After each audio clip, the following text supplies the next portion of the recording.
Here's a quick tip to make you a better AR-15 shooter. All right, hey, it's Caleb here, the founder of Patriot Training Center, where we do live gun training for pistol, rifle, and shotgun. And today I have a tip for rifles, or AR-15 specifically. And basically this came about because I was doing my dry fire this morning, and I started thinking about a little tip that helped me a couple years ago when I first heard it from somebody. I believe it was Frank Proctor, but it could have been somebody else. And it's just kind of a trend that I saw with guys that can shoot the rifle really, really well, especially competition shooters. And it has to do with your collapsible stock. So very simple tip. A lot of people, when they get AR-15s or they see them up on the wall or whatever, or there's been pictures from way back in the early 2000s, when like the Iraq War and stuff like that, you'd always see AR-15s like collapse down like this, and it looks really nice and it's very compact and all that. And a lot of people try to shoot the AR-15 like this with a really collapsed stock. Also back in the day, ACOGs and other optics had a different type of eye relief, so it was a very short eye relief, so you kind of had to get pretty close to the optic to be able to use it.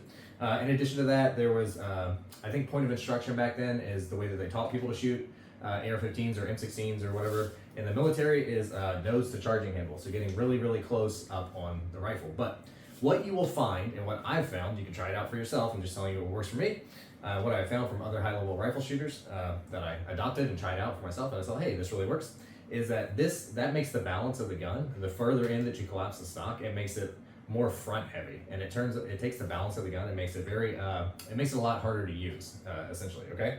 So if you're all the way collapsed in here, then it puts all the weight of the rifle down in the front, and that's going to be making it difficult for you to use it quickly and effectively like you want to be doing. So the tip here is to extend the stock out as much as you can and figure out what works for you. Now, you can extend it all the way out, and depending on what buffer tube you have or what size your body is, that may or may not work for you. For me, I'm actually extremely short, so I'm like only 5'5" on a tall day. So everybody else is taller than me. Basically, I am not a normal size human male. And even for me, I do not run my stock collapsed all the way in. So what I do is I run it at least 2 positions out, and I've been playing with running it even further out like that. Now, of course, whatever optic you use, you're going to have to play with that. So if it's an LPVO, low power variable optic, because you will have eye relief, and you got to figure out like how to mount your optic.